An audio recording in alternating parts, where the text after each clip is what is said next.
zoothérapie désigne les interventions thérapeutiques et activités réalisées avec l'assistance d'un animal. On parle aussi de thérapie facilitée par l'animal ou de médiation animale.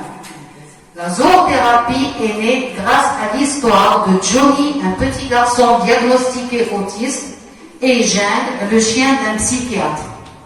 Depuis le 19e siècle, des institutions de soins ont recours aux animaux, chiens, chats, chevaux, oiseaux, etc., pour apaiser l'état des malades mentaux ou personnes traumatisées. Mais c'est à Boris Levinson, un psychiatre new-yorkais, que l'on attribue la création de la zoothérapie.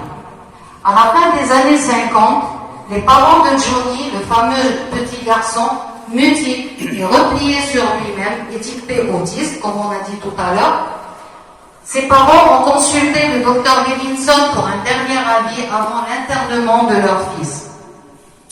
Jungle, le chien du psychiatre, par hasard présent au cabinet, se dirige vers l'enfant. Celui-ci sort aussitôt de son repli autistique et se mit à caresser l'animal.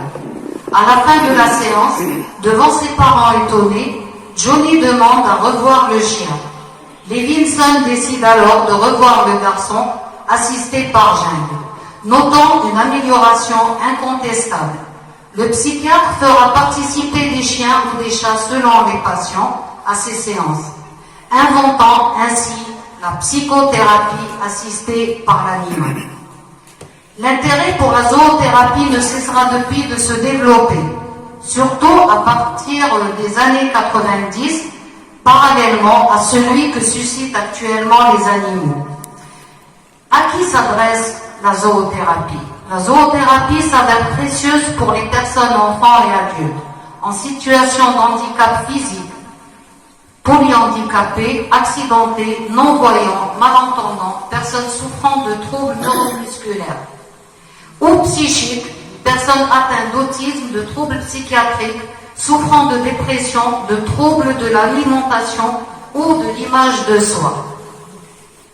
Elle est de plus en plus utilisée pour les malades cancéreux car elle est réparatrice de l'image du corps.